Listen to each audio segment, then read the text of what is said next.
What's going on, guys? Your boy Joey Shake72 coming to you guys with a video right now. Well, I've always wanted to talk about this. I never really have. I've talked about everything else besides one man that I really haven't talked about too much. That is our Lord and Savior of the Philadelphia Eagles, Carson Wentz. And, you know, what kind of season do I think that he will have next year? Now, you know, losing players, getting some additions, and, you know, losing, but at the same time, we have gotten some pretty good additions. So, what will make a difference for Carson Wentz to have an MVP season next year? Well, there's a few things. Number one, Mike Wallace for Torrey Smith.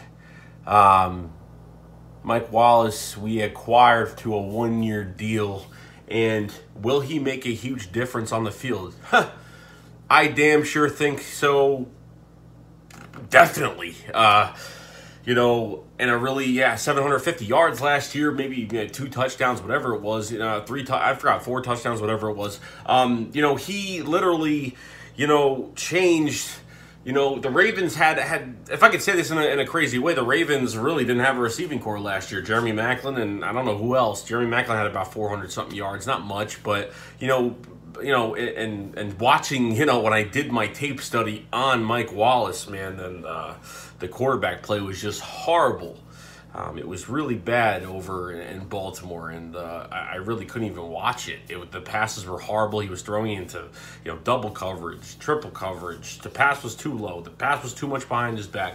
Mike Wallace will make a huge difference for Carson Wentz to have an even better MVP season that he should have got last year. Now, 33 touchdowns, I say, hell, he could probably break 40 touchdowns next year. And that's just from one other guy. The second guy that's going to make a huge difference on this offense is going to be Darren Sproles. Darren Sproles is returning on a veteran minimum one-year deal, and he is coming back. And I'm glad he's coming back because he's been one of my favorite players since he's been on the Eagles, and I can't wait. They're going to, you know, we already got a few running backs as it is right now. You got Jay Ajayi, you know, Corey Clement. Now with Darren Sproles coming back, and then you have some other guys behind him, and Josh Adams and Matt Jones are going to be fighting for that 4th spot behind them. You know, there's going to be a lot coming across the board with these running backs, and these running backs could help. He's got every kind of, he's going to have a diverse group of running backs to pass to. Now, the only ones I'm really going to see him pass to a lot, probably more Corey Clement than Jay Ajayi, but Jay Ajayi gets his touches out of the backfield. You know, he gets his passes here and there. And at the same time, it's you got this offensive line right now that's, you know, a top 3 offensive line, and you know, there's a lot going on with this offense. You know, one of the best offensive lines in the league, one of the best defensive lines in the league. And you win in the trenches, and that's where Carson, you know, Carson needs to be more careful, and you know, and we'll see what happens from there. But I'm very optimistic for Carson Wentz to come back week 1. I think, you know, unless the Eagles really are being that cautious, I don't see why he can't have an MVP season this year. I really can't. The train is still moving with this team. This isn't going to be no Super Bowl hangover. This team is going to win the East next year. 100% going to win the East. I don't see how people can't say, unless we've already proved that we can play with more than the amount of injuries that we had last year. The only way we would not win the East or not win at all is if this team's chemistry is off the wall horrible and there's miscommunication, and I just don't see that happening with this team, especially the next few years, especially for the next decade. You know, just saying right now. So, you know, Carson Wentz, you know, gets hurt, you know, during the Rams game, and you know, Doug Peterson in the front office really tried to tell him to be more cautious, more careful. Now, I understand that Carson Wentz needs to protect himself 100%. That's why I don't understand quarterbacks like Russell Wilson, like guys that are very mobile. Russell Wilson's probably the best one that could do it because he could run, he could shuffle 20 yards behind him and go around the whole entire team and make like a very good pass. Which why I think the Seahawks on offense would be nothing without Russell Wilson 100%. Especially now with the, you know, losing a lot of players that they did. But Carson Wentz ain't the fastest guy in the world, but he's got decent speed for a 6'5", 238-pound quarterback, whatever.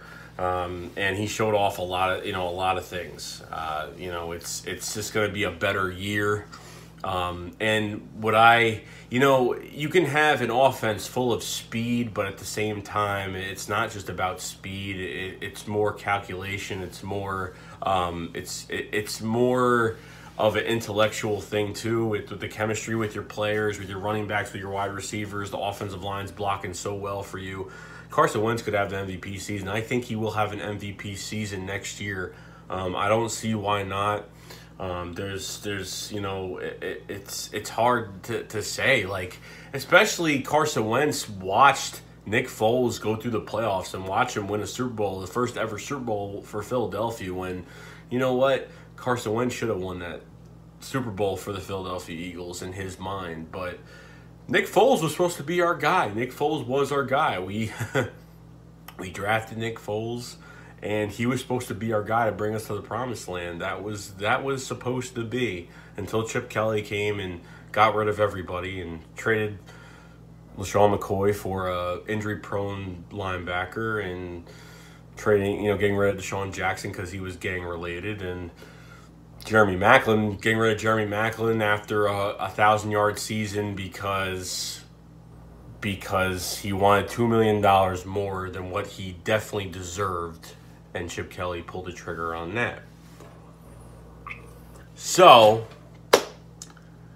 with a rebuilt team that was supposed to be a rebuilding year, we go up, we move up a few times in the draft and get our guy.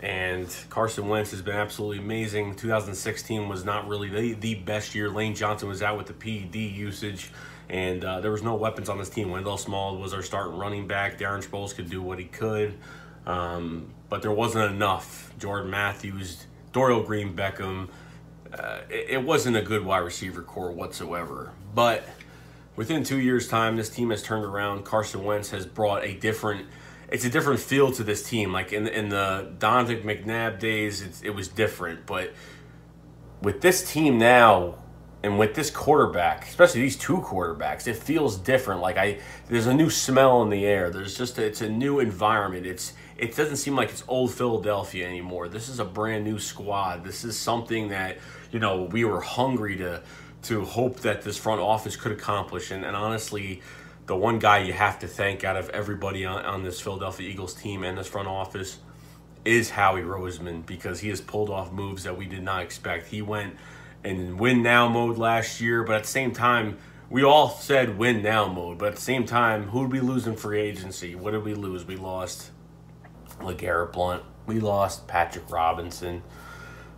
We lost a few guys, okay? Because next year is going to be a totally different year. You're going to have Jay Ajayi as a free agent. You're going to have Brandon Graham as a free agent. You know what I mean? So you're going to have a few guys that, are going to be gone. But we don't know what's going to happen yet. I'm not going to fast forward to that. But let's enjoy 2018 and let's enjoy it. So there's just so much that goes into it. But Howie Roseman, you have to thank him for everything.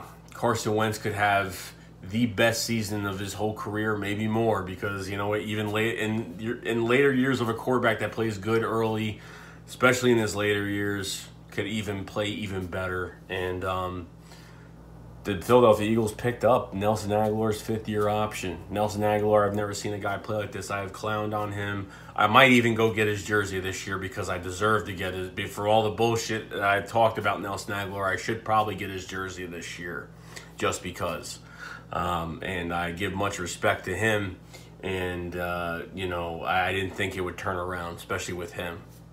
Getting Alshon Jeffrey, you have speed and you have size. No, he's not a deep threat, but you have the size. You got the big body, you got the big hands, you got a little bit of speed. And he could be 30, 32 years old and still play.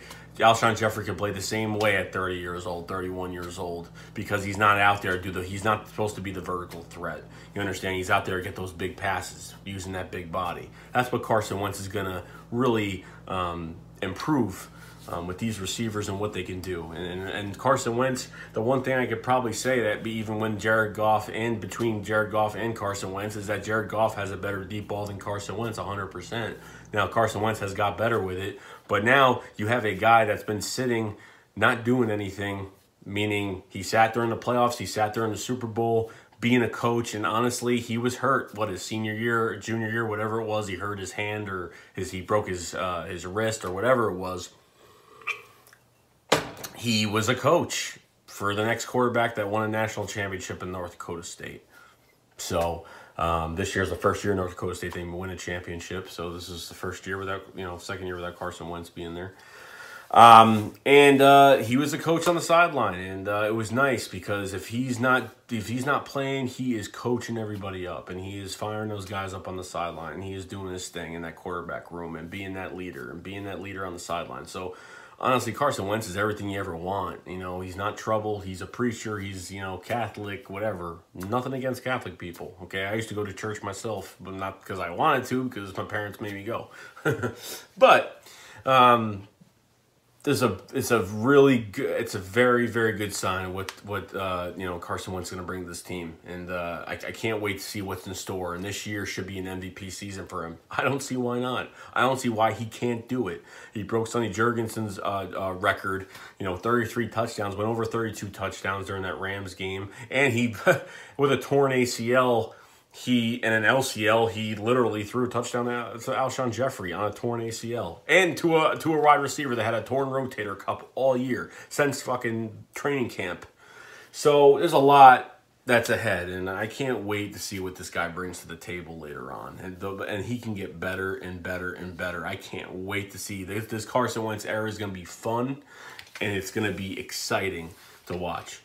So I can't wait to go to the opener to see this guy play and see what he does, and see all these new pieces added together. Mike Wallace is probably the most exciting on offense. I want to see this guy in an Eagles uniform. I can't wait to see him in an Eagles uniform. And like literally, like I said about Mike Wallace, he's been the slants. He took slants. He's not just there for the vertical threat, but man, he's got a lot of juice in the tank, more than Torrey Smith.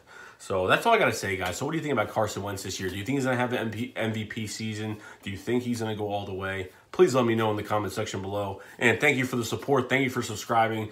Follow me on Twitter at JoeyShake72. And that's it, guys. So that's all I got to say. So Shake Squad, Fly Eagles Fly. Peace.